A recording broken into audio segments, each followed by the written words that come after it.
Alright mga boss, mga ma'am, mga sir, meron po akong ipapakitang property sa inyo dito sa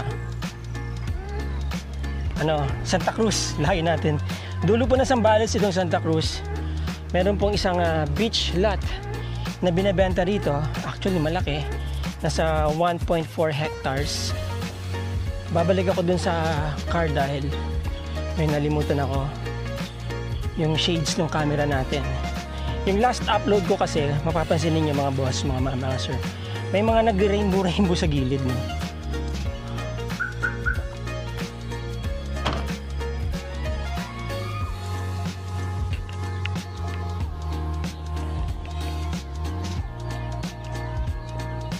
Essentially, para siyang shades ng camera. So dito po kami galing, papasok dyan po tayo sa kabila. Gusto ko lang pakita sa inyo dito na dito, itong kapitbahay ng resort na binibenta, yan, may kapitbahay siyang ganito dito. Ito. Makikita nyo to sa drone shots mamaya. Ito yung nakahilerang nyug na to. Yan, magiging point of reference nyo yan. May nakahilerang nyug, di ba? Tapos doon may nakahilera ding nyug dyan sa kabila. Yan yung mga boundaries ng mga property. So I guess this one is road right of way, maluwag, papunta yan doon. Pero itong property na ito, yung binibenta, may sariling gate po yan. At nakadugtong lang yung kalsada. Makikita nyo po yan sa drone shots. Alright, punta po tayo sa property na binibenta. Okay, sabi may 100 plus na nyog at around 150 plus na mangoes. All are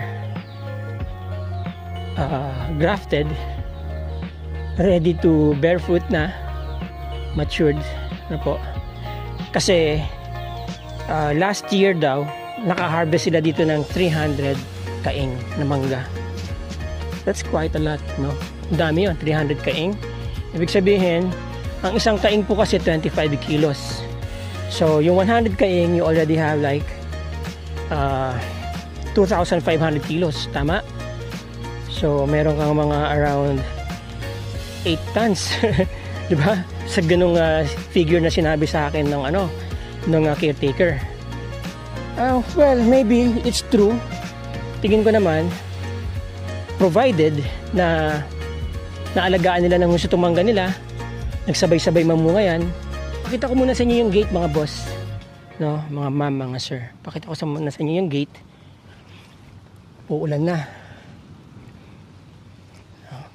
Pero bago natin makalimutan, syempre, bago tayo dumating dyan sa gate, paliparin na natin si Jokokoy.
ito yung access ng lote. Ano po? Malapad ang gate, no? Mga ano yan? 1, 2, 3, 4, 8 meters siguro yan. Oo, malapad po eh.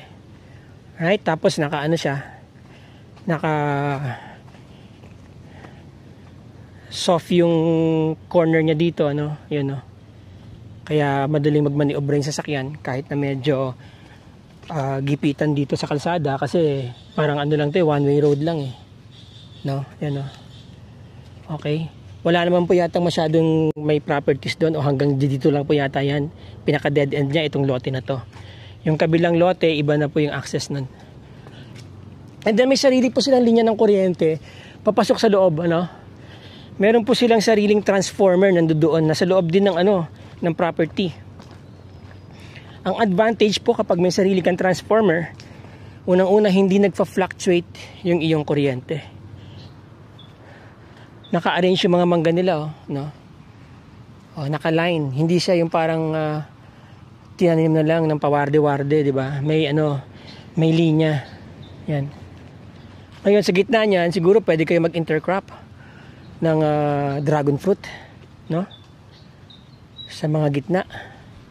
Kagaya nito yung mga open spaces pa dito. Di ba? Ayan, no? And here, merong isang parang vacation house, no? May second floor, American design. Usually yung mga nasa abroad, ganyan ang mga design ng ano nila eh. Ayan, no? Di ba? Okay. Tapos dito may, di ko alam kung ruins yan o hindi lang natapos, hindi na ituloy. May gate doon. Actually, yung kabilang lote, binibenta po yan. Merong dyang 11 hectares na available. Sabi sa akin, nahati na daw yun sa 5 yata. So, merong binibenta dyan na 2 point something hectares. Ang total po lahat nun, 11 hectares. Yan, binibenta daw dyan. Now, if you're interested, you can as well get in touch para matanong na natin kung sakaling merong interested. Ano po? Naririnig yung mga ibon? Yun. That's what you get. Beach and province life, di ba? Peaceful, tahimik. So, ito yung bakod, no?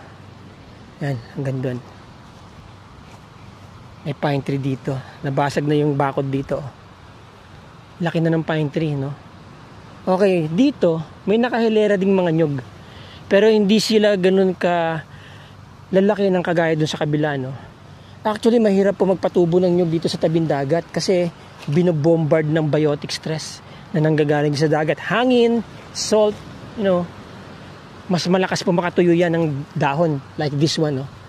So, dapat ito agad-agad tinitrim na para hindi magkaroon ng, you know, bahaya ng mga bakterya, bahaya ng mga insekto.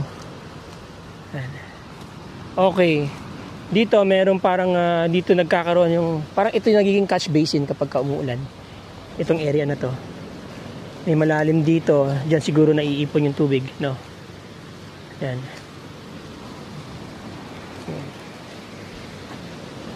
Okay. Now hanggang doon po mahaba ang frontage ng property, mga boss, mga ma'am, mga sir. Ang haba ng frontage. Dito na tayo lumabas para makita natin kung ano meron dito. Uy! Natatanggal pala. Okay, yun. Ito yung kanilang basurahan. No? And I think, alam ba, may bagong buyer po nito kung sino man makaka-acquire. It would be better kung ito ililipat doon sa likod para makuha. Ano po? May ilabas o may ilagay sa tamang tapunan one day. Although, okay naman dito, basta importante laging natatanggal yung mga basura. Huwag lang patagalin, di ba? Mas pino ang buhangin dito compared sa doon sa amin sa Kabanggan. Although ito meron siyang halong loam soil. That's why mapapansin niyo maganda yung tubo ng mga halaman, di ba? May nutrients, may nag-hold ng water. Right? Yan. Kaya pwede kayo doon sa bandang likod, pwede nyo gawin parang, pwede kayo magtanim ng mga vegetables doon, whatever, no? Pwede kayo magtanim basically ng kahit na anong halaman. Sa dyan sa bandang likod. Kasi palayan po yung sa likod, remember, di ba? Tapos ang ganda ng backdrop dito, may maliit na bundok. Alright, so yan.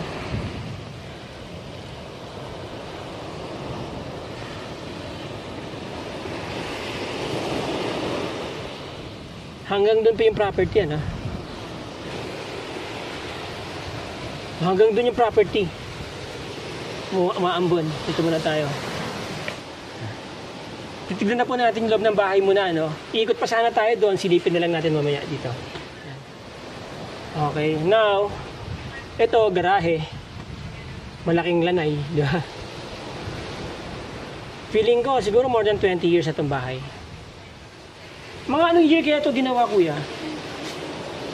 2025 ata. 2025? Ngayon lang po yun, kung 2025. 25 years na itong bahay na to. 25. More 20 years na. Ha? 20 years na. 20 years na? At 2005? Oh, 2005. Oh, okay. Alright. Ayun, ang ganda pala dito rin, no? Merong ihawan dun, no? Made of stones. So, 2005 po itong bahay. Yeah, understandable naman. For 20 years, tignan nyo. So, expect meron kayong mga kailangan ipa-repair dito. Okay? Expect. Now, that will be the point of your negotiation sa may-ari. Diba? I'm just, ako naman po hindi naman na, kasi based on observation lang, let's say ako yung buyer. Alam mo yan. Nagugulat yung dalawa na ito, so yung dumadaan ako. Eh, ha? Bakit? Anong ginagawa niyo? Nagpapahinga. Nagpapahinga? Napagod kayo? Yes, sir.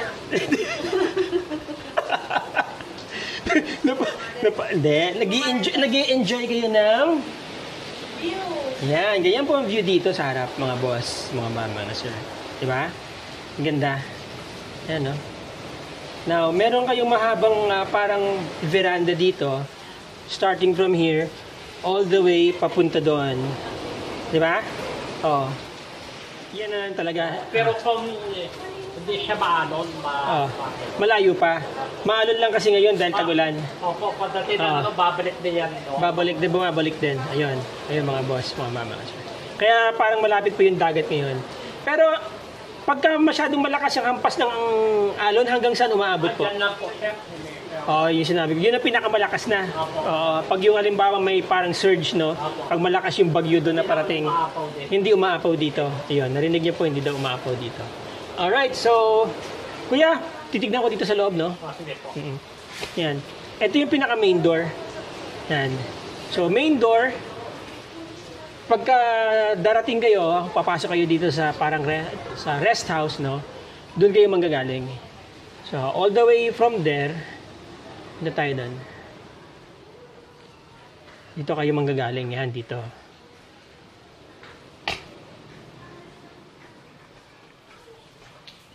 Pagbaba nyo ng car, diba, dito ngayon ang walkway nyo papunta sa loob. And then here, meron pa rin ano dito, veranda, no? Tapos may plant box dito sa gilid, pwede kayo magtanim ng halaman para mas magkaroon ng buhay dito, diba? Yan.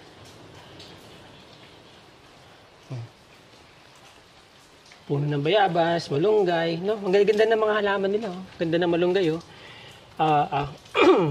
Kamyas. Alright. Tapos dito para may isa pang maliit na, ewan ko kung anong plano nila dito before. Na may, siguro parking space din to. Tama. Pwede rin maging parking space yan, ano, ng mga sasakyan. Okay. Mataas ang kisame, mga boss, ha. Malaki itong bahay. About 500 square meters po itong bahay. 500 or 600. Okay? Nandun tayo galing kanina sa may gate, no? Na punta tayo dito. Pasok tayo sa loob. Ito na yung pinaka, regular door. And then, pagpasok, there you go. Diba? I hope maliwanag. Yan. Wala kasing ilaw dahil wala nga pong gumagamit nitong resort. Nililinis lang, no? Okay, now merong ano dito, parang receiving area. No? Tapos, then here, pwede nyo ilagay dito yung sala ninyo. Tapos, yan, sala, dining area, no? Pag may party, may mga mesa dyan. Alright? May kwarto dito. Itong buo na to, palagi ko matagal na to. Matibay po itong buo, lalo na nasa loob, hindi nababasa. Matagal na yan. Baka mapanood ng may-ari, paki-comment po kung gaano nakatagal yung buo na yan. Maganda po itong ano nyo, itong vacation house. No? Rest house. Kapag nandito ka talaga, mapaparest ka. Yan. Alright, now, isang kwarto rito, dito, meron. Ayan. Yun. May aircon, built-in cabinet. Okay, and then here, yung CR niya, meron din siyang pintuan dito. Parang Jack and Jill, no? Yan, no? Tapos, yan, shower area. The usual. May ilaw ba? Wala. Nakapatay siguro yung ano. Anyway, yan. Shower area. Parang may tubig naman po, no? Kasi malinis yung CR. Wala akong... Tsaka may nakatira, no? May nagkaasikaso. Yan. Nakapatay lang po siguro yung tubig. Tanong natin mamaya yung source ng tubig. And then dito may panibagong room. May isa pang room. Panibago. May isa pang room. Panibagong nakita kasi. Alright, isa pang room. Kulit din, no? Okay. Ganun po talaga minsan kinakausap ko yung sarili ko. Anyway, may isa pang room dito. Tapos, may sarili siyang banyo. Yan ang sarili pala siyang CR. Yun. Itong room dito sa baba na ito, may sariling toilet and bathroom. Yan. Okay. Cabinet.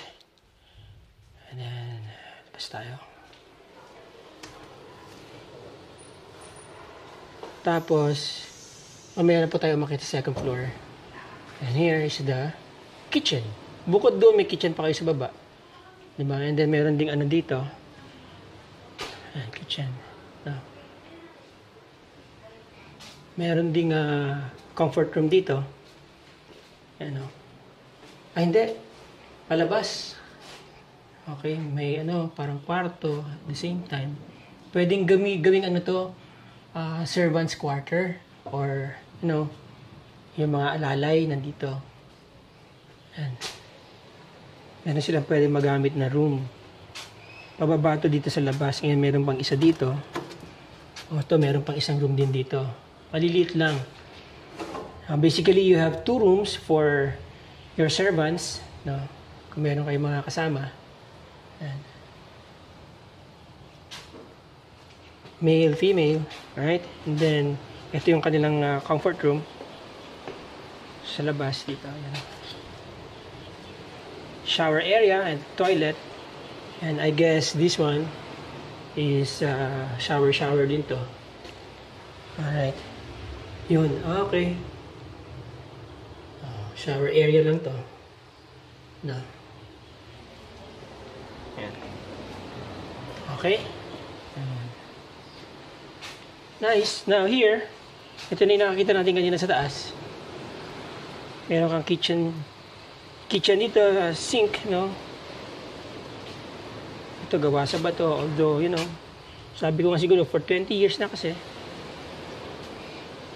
Expect na meron kayong makikita ng gaya niya, may mga cracks.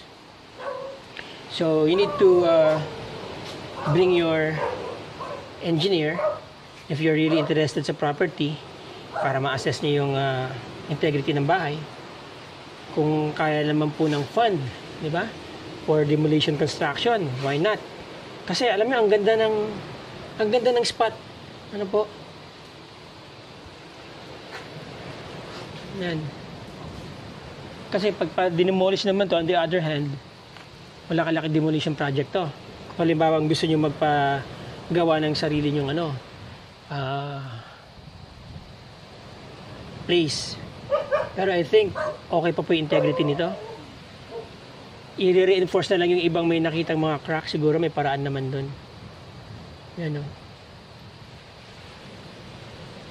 Ayos pa naman po yung mga ibang ano, paint lang ang kailangan, tapos linis. No? Yan.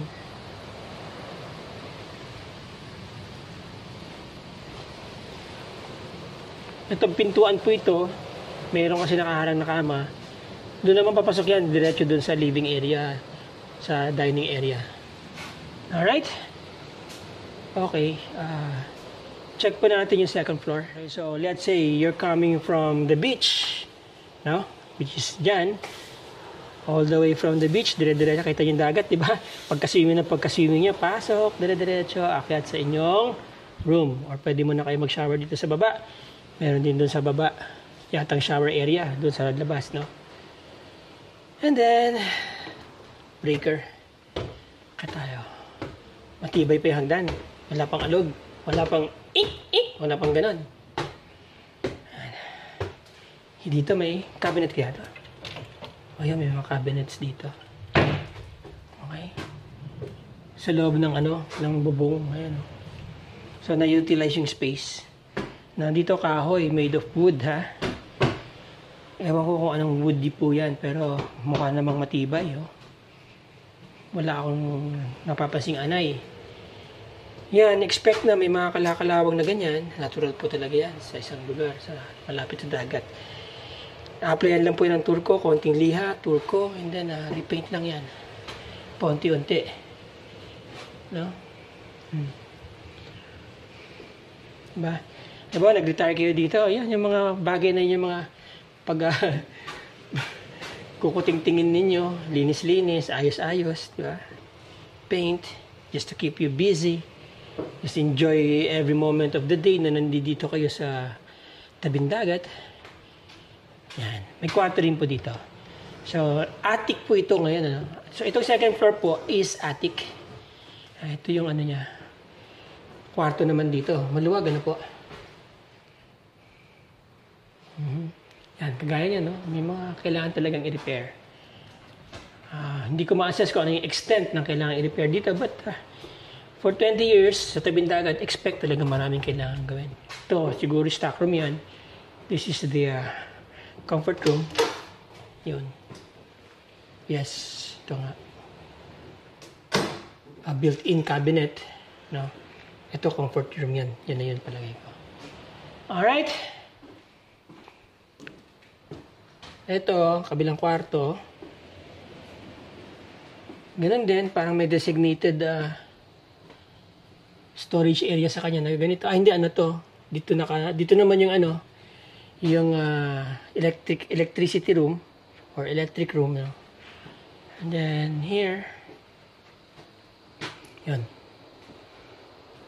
Kwarto na may toilet and bathroom. Alright. So, yung kanina binubuksan natin, Jack and Jill sila, no? Sharing sila ng comfort room. Ng toilet and bathroom. And, okay?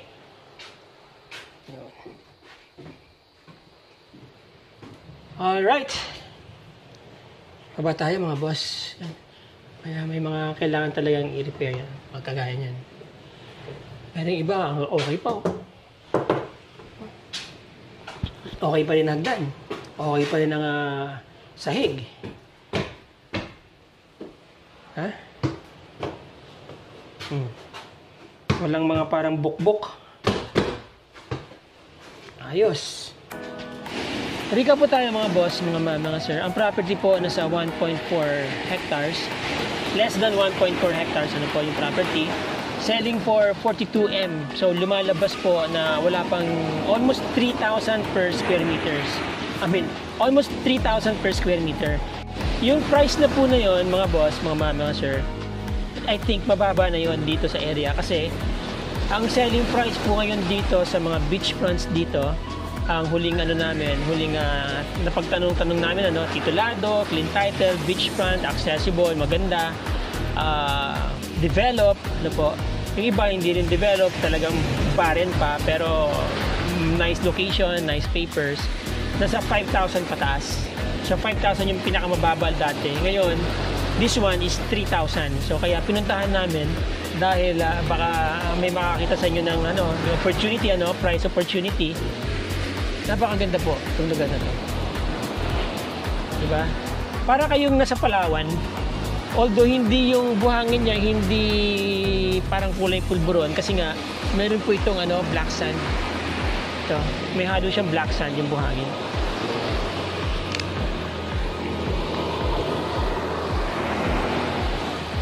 Ayan, may halong black sand. Ayan, Okay. Mahaba frontage po ng property. Mula doon hanggang papunta doon. So that is like mga nasa 100 meters po yan, palagay ko. Ang haba na yan. Or 100 plus. Mahaba po talaga siya. Okay? Ayan, Nakita nyo naman po sa drone shots, no? Alright, so again, 1.4 hectares, 42M. Kung kukumputin ninyo, less than 3,000 per square meter po yan. Clean title. Magandang location, Santa Cruz, Zambales, beachfront. Para po sa mga interesado dyan, mga boss, mga ma'am, mga sir, nandiyan ang aking contact details sa description po ng video na to. Get in touch lang po kayo kapag gusto nyong tignan tong lugar, para masamahan po namin kayo dito. Alright? Maraming salamat mga boss, mga ma'am, mga sir. Till the next video. Ciao!